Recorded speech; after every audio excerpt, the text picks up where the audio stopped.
Good morning muli mga kaibigan. Ito tayo muli, maglilinis tayo ng isang ventilador na maingay. Lilinisan na rin natin at lalagyan natin na ng langis ito para makontento yung nagpagawa, maingay daw. So kita naman sa dumi, napakalinis, napakarumi. Dapat natin linisan yan. Yan, pagtanggal niyan, tatanggalin mo muna yung takip. Oh, kita ang dumi oh. Yan, lahat, pati pan, napakadumi talaga. Siguro may mga langis-langis na rin yan. Ang tatanggalin mo yung nut niyan, imbes na counterwise, kailangan i-clack counter mo yan. Yan, tatanggalin mo rin yung pan niya, madumi yan. Puro ng dumi, oh. May mga langis na to. Yan, puro langis na yan. Kailangan malinisan yan. Sigurado sa loob yan, madumi pa yan. Tapos tatanggalin natin yan counterclock. Yun yung mahawak nitong itong cover dito sa likod. Ito puro dumi din ito. Yan, puro dumi. Kailangan malinisan talaga lahat yan. Para hindi rin nakakaya dun sa nagpagawa.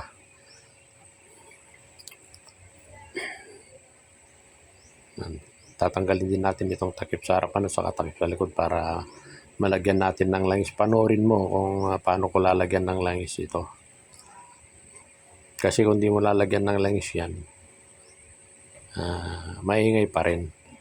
Kung lilinisan mo lang yung pan, kailangan na malangisan yung mga busing sa loob. Pag kayo gumagawa ng ventilador, huwag lang yung sasabihin nila na ayaw umikot. Pagka binuksan na ninyo, langisan nyo na rin para, kasi minsan pag ayaw umikot, capacitor lang pinapalitan yan. Madumi na nga sa loob. Oh.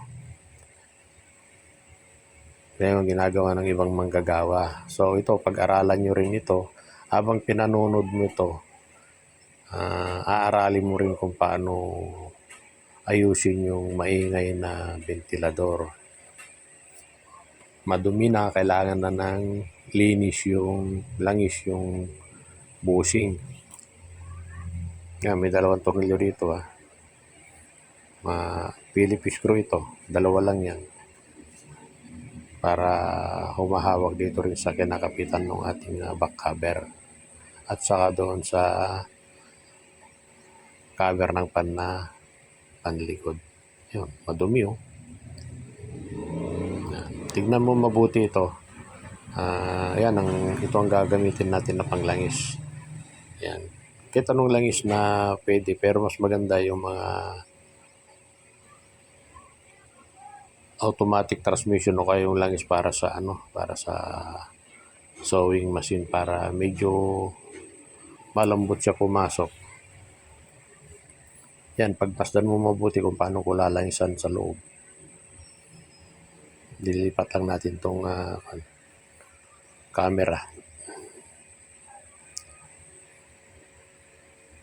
Yan, ito yung gagamitin natin na panglangis. Kita mo meron siyang nozzle na mahaba. Yan, wag maglalangis sa labas.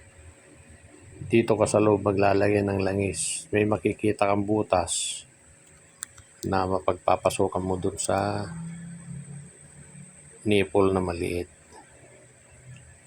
Kailangan malangisan yung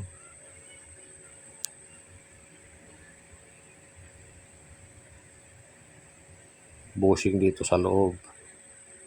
Yan, patutulan mo, wag naman masyadong marami. Tansyahin mo lang kasi malit lang naman yung dito sa loob. Yung panakabulak niya.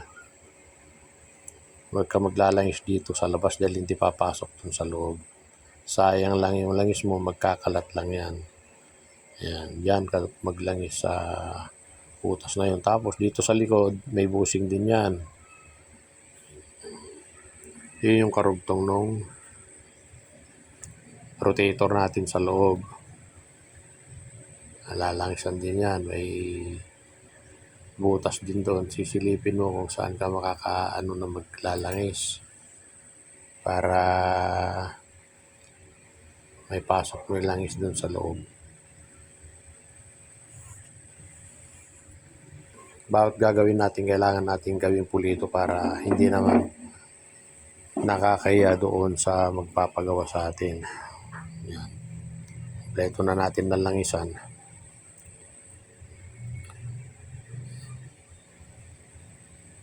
Ito tinatawag na rotator yan. Yan. Armature, kumbaga sa sasakyan, armature yan. Ito ang sample ng yung nilalagyan natin ng langis. Yan yung bushing at saka yung panakapum niya at saka yung takip ng bushing. Yan. Ito, tignan mo to. Yan sa loob nito, dito nakalagay ito, pero sa loob yan yung nilalagyan na ito, yung nilalagyan natin ng langis, pinasisiritan sa loob para hindi dumikit yan sa stator niya. Ito nilalangisan. Yan. Yung foam niya, manipis lang yan.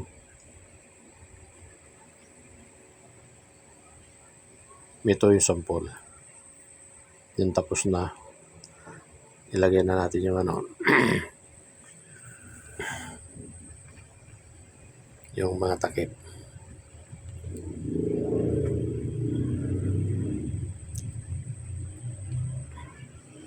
Ilinisan lang natin muna yan para magandang tignan pagka kinuha ng may-ari. Sabunan, tanggalin yung mga dumi. Ito, malinis na. I-assemble na natin.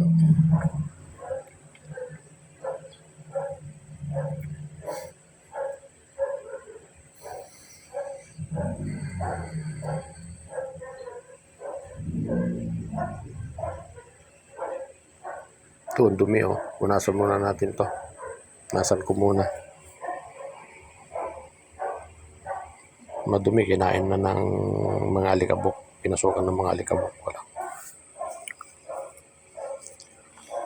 Basta laging tatandaan kapag may ginagawa ng mga electric fan paggawa sa inyo, kailangan laging malinis para may konsuelo yung magpapagawa sa atin. Ito.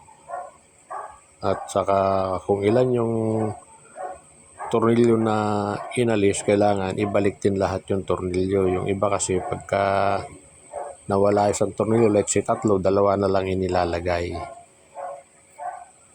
Sa ganitong ventilador, meron din 3 yung tornilyo dyan.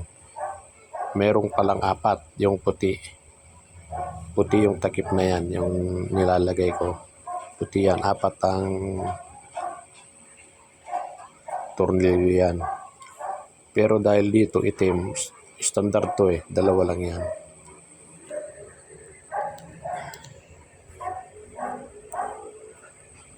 Siguraduhin maigpit. Dahil kung di maigpit, gagalaw yung cover niyan.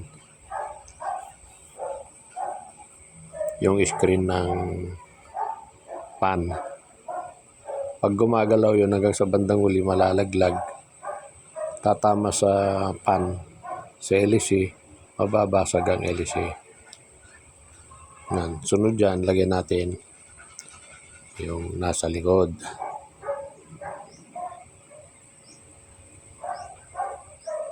Pwede rin ito, unahin natin ito.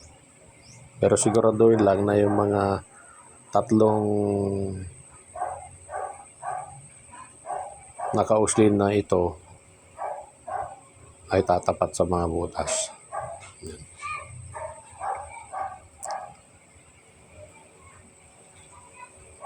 Yan, paikot yan, pakanan yan. Ingatan lang ninyo kasi plastic ito.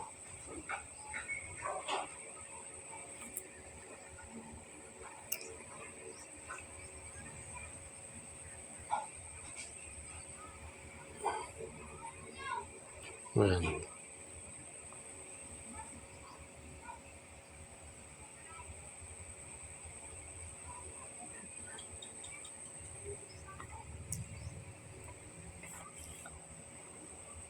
Kaya kapag napag-aralan mo, sayang din yan. Ito, 150 ang bayad yan. Umugong lang yan. Pero, yan, may warranty kapag umaandar yan, kapag dumikit na yan, ibig sabihin, bushing ng papalitan. Pero wala pa naman alog. Hindi pa umaalog. Kaya nilinisan ko lang yung mga katawan, yung pan.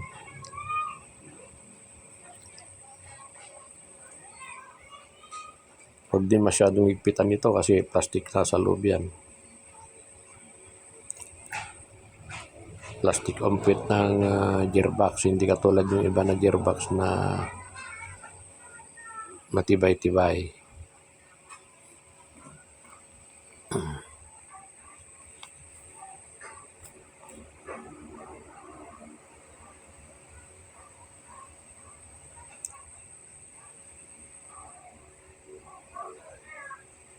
Yung plastic.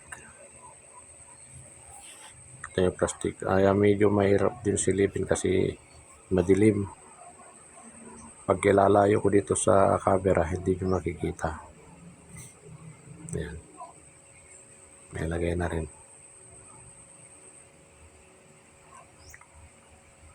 Huwag nyo lang masyadong higpitan dito kasi plastic yung nasa loob. Yung body nung gearbox.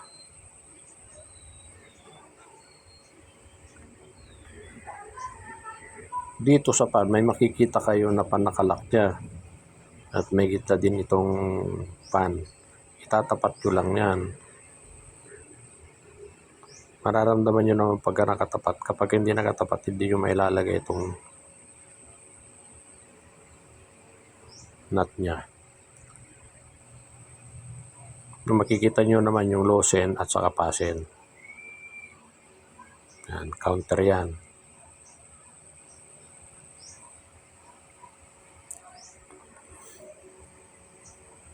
Ganyan lang kapag wala kang ginagawa sa bahay, napag-aralan mo ito kahit papano, kikita ka. Isipin mo, ilang minutos lang. Sabihin natin na nagawa mo ito ng kalahating oras. May 150 ka na. Ba?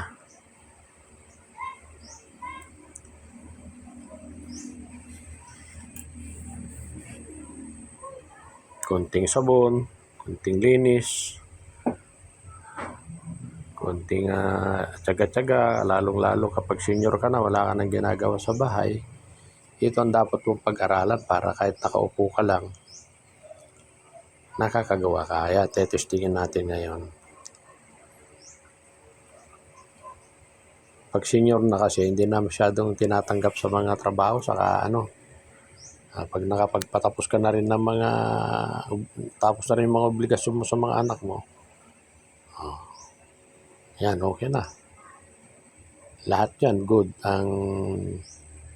Yung switch niya, 1, 2, 3. Yung 1 niya, number 3. Yan. Yung 3 niya, number 1, pinagpalit yan dahil para mas malakas yung bugaan ng starting niya. Yan, ganyan lang ang gumawa.